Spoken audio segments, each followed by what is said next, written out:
everyone. I hope everyone is doing great.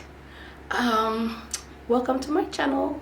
This is Gina Chunesi, Psychic PRN, coming to you again. So I did a video a couple weeks or 1 or 2 months ago about difficult personality types and difficult bosses and parents and difficult partners, and what to look out for. So a lot of those difficult tendencies or behavior tendencies from maybe higher up, we usually put in an umbrella called narcissistic personality disorder, or they have a higher spectrum of narcissistic tendencies, because it's always on a spectrum. So if you're tuning in today and it's your first time, thank you so much for checking out my video. If you're a returning listener, also thank you. I appreciate you continue to support me and support this work about mental health and bringing the word out there and decreasing stigma, hopefully. So today I'm going to start. My topic today is the perfect storm for forming a narcissist. The perfect storm for forming a narcissist. So I had a lot of questions from patients and from people who listen to my channel, and they ask, so how does someone become a narcissist? So, and I researched it, and I wanted to highlight, before I even go to why, some of the few things to look out for if you're dealing with someone who might be on that spectrum, or maybe on the moderate or higher spectrum, and might be causing a lot of distress to whoever they might be interacting with, whether it's at the work setting, home, a parent, a sibling, a child, a partner, a boss, even in the church leadership or membership. There could be a lot of narcissistic personalities there. So one of the few will be the lack of empathy for others. They always have a lot of sense of importance about them. It's always all about them. So I'm just reading off my list that I compiled here. They have a lot of excessive need for attention. Everything is always about them. Look at me. They're always very flamboyant. They always walk in the room, and if you ever had someone and you're in a group and they always walk in the room and they start talking or cutting other people off, and they want to be in the limelight all the time. They always have trouble with their relationships because they just are so self-centered, and they're a lot of times very selfish. They don't, because of their lack of empathy as well, they can't see the other person's feelings, right? Personally, I have dealt with and continue to deal with people in my life who have these tendencies, and a lot of times it can affect you. And I have a lot of patients in my practice, as well as other people in the community, who are struggling, are distressed, because they have these people who have this personality type. They have a hard time labeling what it is, because if you don't know what it is, you might just think, because they gaslight you, they'll make you feel like you're crazy, because everything is always about them, and that can be very draining on the person at the receiving end of it. They're always very grandiose, once again with a sense of importance. They always have unlimited fantasies about accomplishing big goals, big dreams, just very excessive, right? We all have goals. Especially for those of us divas or bosses or man, woman, man, woman, so to speak, and you're driven, you have your, but this is a whole different level, right? And it's that type of excessive, unlimited fantasy of different things they want to do, but within a short period of time, and without really looking at what the cost of what it is that they're trying to accomplish will be on the people around them. Because once again, it goes back to just being centered on themselves. So whatever they're on themselves, so whatever the fantasy it is that they want to accomplish, they will go above and beyond. They will go at any cost. They will trample on whoever they want to trample upon to get there. They believe that they are special and unique, and they can only be understood by a certain set or group of people, and other people who might not agree with them becomes kind of their enemy or their sworn opponent. They have a sense of entitlement, right? They like, it's my way or the other, no other way type of thing. Like, this is what I want, I'm gonna get it. If you've had people in your life who are entitled, and it can be your children even, and that's why my next one is gonna be on, so I have to get going. Envy of others. If they're not getting to where they think they want to get to quickly enough, they become very envious. But because of the gaslighting and the lack of empathy, sometimes some of these people will turn it around and make the other person seem to be at fault for whatever their struggle is, and they rather won't verbalize and say that the other person might be envious or jealous of their fantasies, of where they are going and their dreams and their goals, even though it might be distressing, to whoever is in their close proximity. They're always very haughty and arrogant, and they don't listen to any type of admonishment.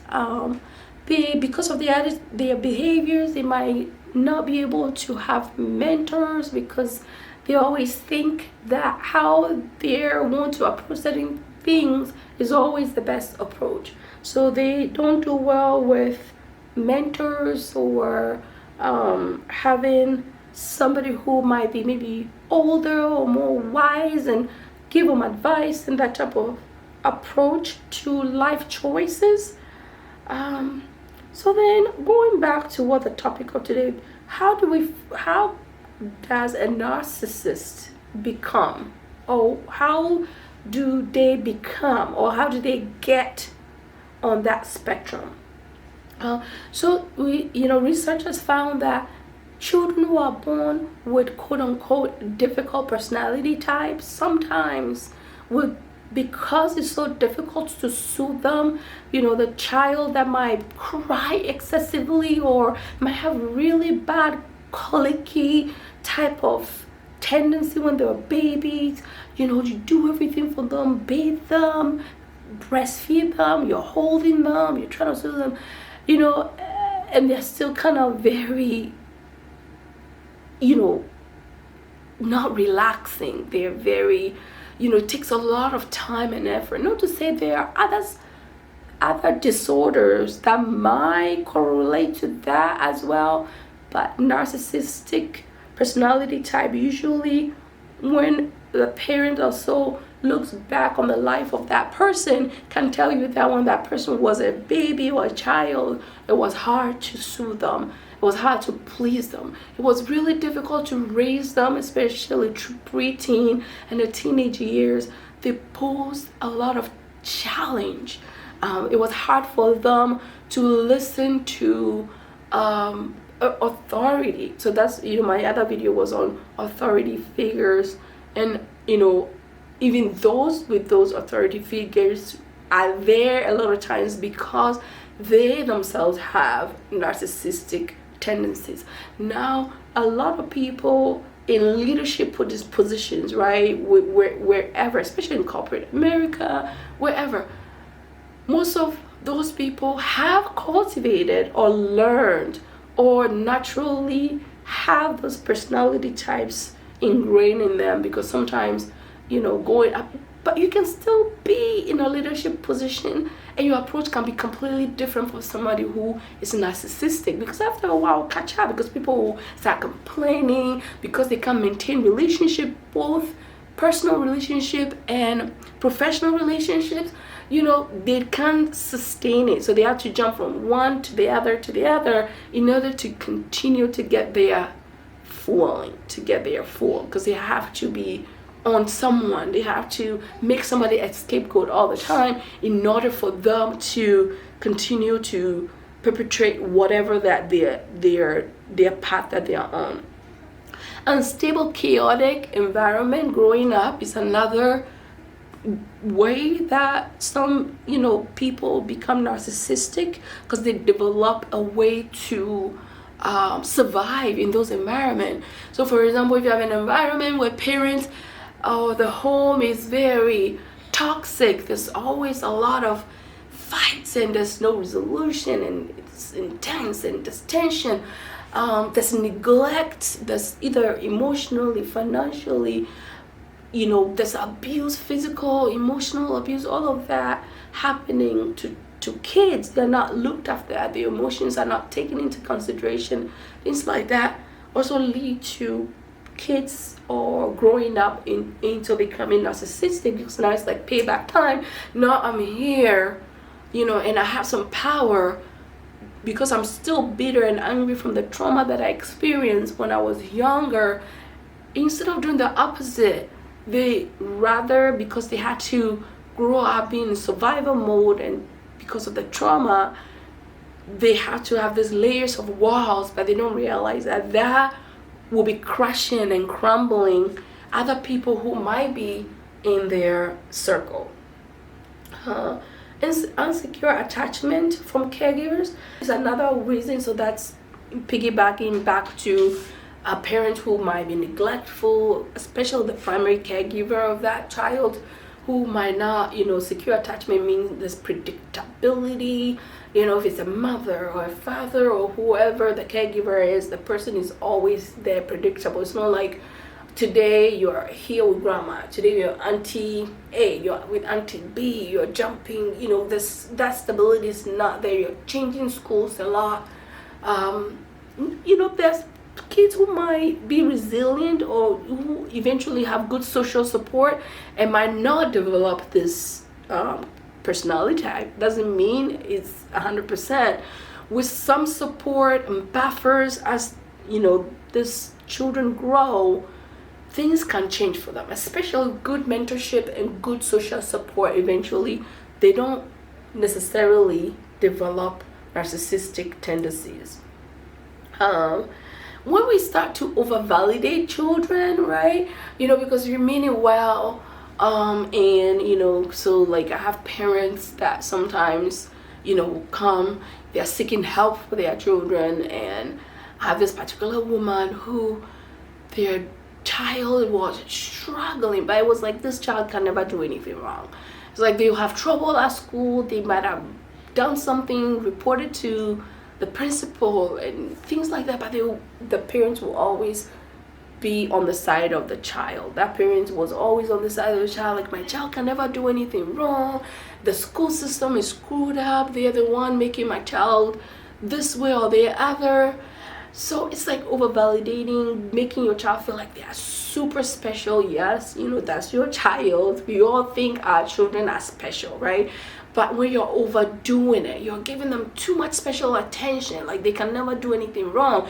Even when you hear that that child did something wrong, like John, the neighbor said John came over and kicked the cat or really hurt the dog or really punched Matthew, who they're supposed to be friends, but John came over and punched him.